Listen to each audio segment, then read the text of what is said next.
In working with students today on their rough drafts, I'm noticing there's great ideas, but a lot of people are overlooking the title. It's true, not all instructors care that much about a title, but you should put a little bit of effort into your title. After all, it's the first thing that the reader is going to see, and it's going to be attached to your name as well. So here are a couple of strategies. Here is my sort of trick to writing an academic yet compelling title. I always like a two-part strategy. If you look at the titles, these are real titles that I have up on the board. They all have a colon. A colon is your friend. I like to include two parts in my title. The catchy part, right? That could be a pun, that could be figurative language, that could be something funny, and also the specific topic. So be really precise and really narrow about what your topic is in your title. Not just essay 2, not just research paper, but make it precise and pinpointed. Let's take a look at these examples of titles that I think are effective. Let's look at the first one.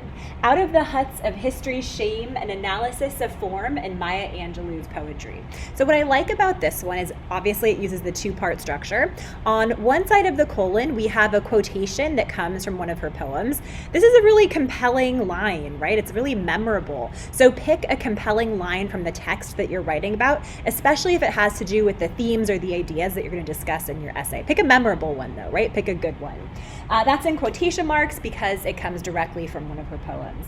And then here we have the more business end of the title, where it's telling the reader exactly what the essay is going to be about, an analysis of form and Maya Angelou's poetry.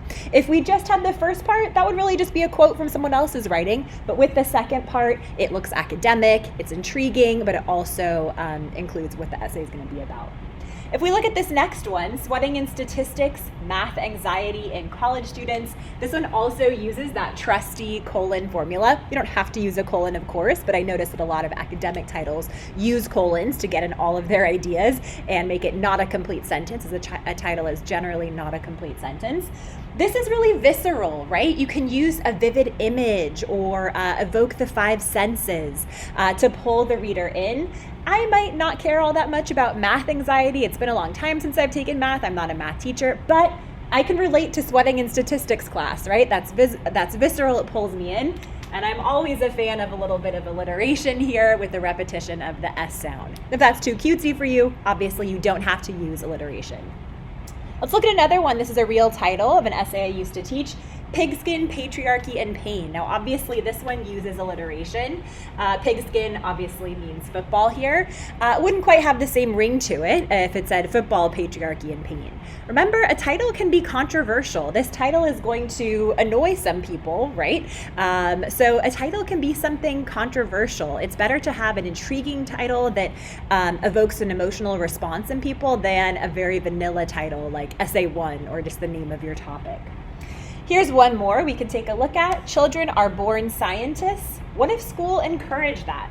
This one is pretty direct about the question that it's going to be attempting to answer in the essay. I like the fact that it asks a question that's not a completely objective, obvious on the nose question. It's a thoughtful question. I actually have to pause and kind of think about this idea.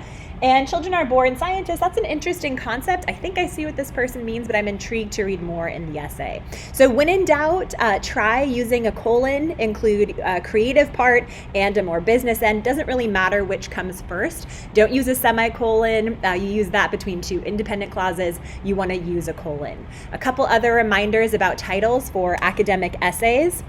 You want to capitalize key words, and you always capitalize the first word of the title, regardless of if it's a key word. The only words that you don't capitalize in titles are articles, a and the, or prepositions, at, on, short words like that. But generally, you capitalize keywords. Remember, your own title does not get put in quotation marks unless, of course, in a future essay, you're quoting a previous essay that you've written. However, you do quote someone else's words if you're using a quotation from a text or a quotation from an influential figure or a song. You want to make sure you put that in quotes. Okay? I hope that helps.